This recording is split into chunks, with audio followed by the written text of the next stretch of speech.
Welcome to the tutorial for documenting your PHP backend.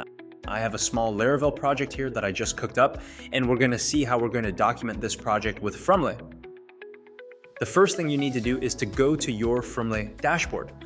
So now that we're in the Frumle dashboard, the next thing we need to do is to click on Create Project. So once you click on Create Project, the next thing you need to do is to select the language, which is PHP for this tutorial. And then once you click on Next, we will see the installation command. So I'll copy that installation command and then go back to my text editor. I am back here, so I'd come here and paste it and then run it.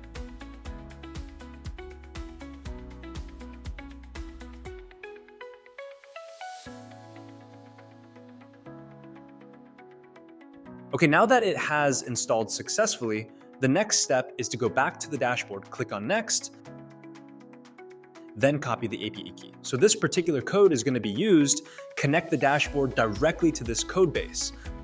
So I'd paste this here and press Enter. Once that's done, this has now successfully been connected to the dashboard. I'll then go back to the dashboard, press Next, and then copy the code analyzer command. So I'd be going back to my text editor. Paste the code there and then press Enter. Okay, so now the code has been analyzed successfully. It gave us a message saying it's going to be on our dashboard shortly.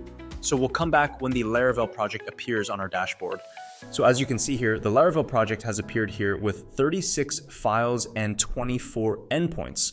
Let's go into the project to see if it documented properly.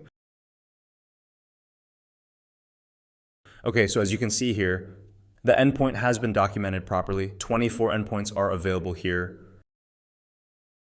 Thank you for watching the tutorial. I'm going to see you in the next one. Thank you.